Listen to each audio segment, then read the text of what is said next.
হলো ইস্তিগফার। আমরা বেশি বেশি করে ইস্তিগফার করি, আল্লাহ তাআলার কাছে ক্ষমা চাই।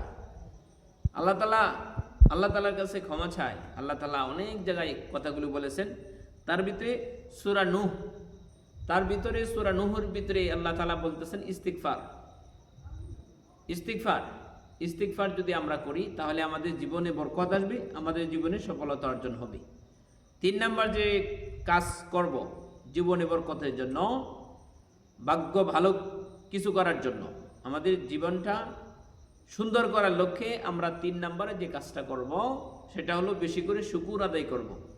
আল্লাহ তাআলা বলতেছেন লাইন শাকারতুম লাযীদান্নাকুম ওয়া লাইন কাফারতুম ইন্না আযাবি লাশাদীদ। সূরা ইব্রাহিমে আল্লাহ উল্লেখ করেছেন যে তোমরা বেশি বেশি করে আল্লাহ তাআলা শুকর আদায় করো। শুকর আদায় বলতে কি বোঝায়? যে শুধু আলহামদুলিল্লাহ বলা এটার নাম শুকর নয়। আল্লাহ তাআলা যে পজিশনে রেখেছে আমি সবসময় আল্লাহ তাআলার প্রশংসা করব। যখন আমি অসুস্থ হই বেশি বেশি করে আল্লাহর প্রশংসা করব, যখন আমি সুস্থ হই আল্লাহ তাআলা বেশি করে প্রশংসা করব। আমার সম্পদ দিয়েছি আমি যাকাত দিব, আমার সন্তানাদিকে আমি ইসলামিক আদর্শবান করব, আমি সবচেয়ে আল্লাহ তাআলাকে বেশি ভয় করব। এটার নাম শুকর।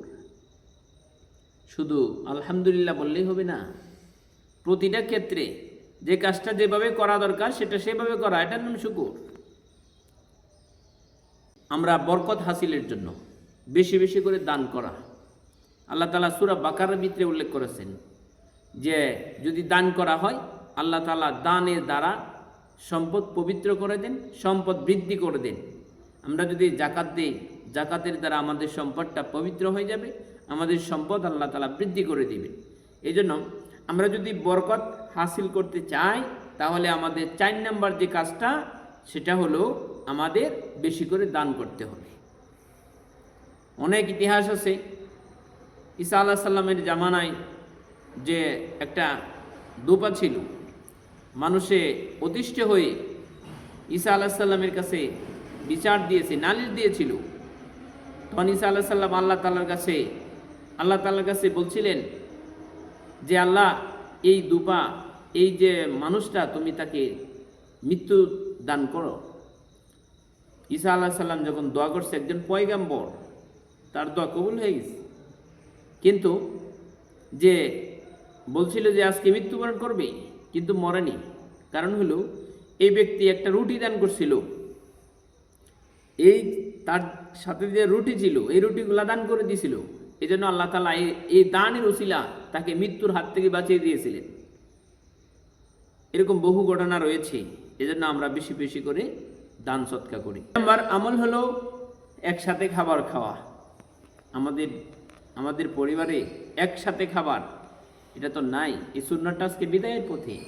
আমরা যদি পরিবারস্থ লোকজনের সাথে আমরা যদি একসাথে খাবার খাই, আল্লাহ তাআলা এই খাবারের ভিতরে বরকত দান করবেন, জীবনের ভিতরে বরকত দান করবেন, আর খাবারের ভিতরে আল্লাহ তাআলা আমাদেরকে তৃপ্তি দান করবেন।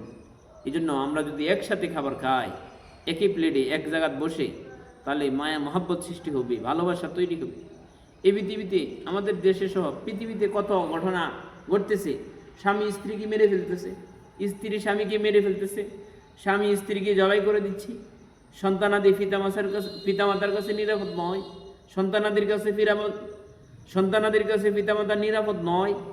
তাহলে এই জন্য নবীজির এই সুন্নাহটা যদি আমরা আদায় করি, একসাথে বসে ইজতেমাই খানা খাই, তাহলে ইনশাল্লাহ বরকত হাসিল করতে পারবো। ইনশাল্লাহ মায়া মহাব্বত ভালোবাসা সৃষ্টি হবে।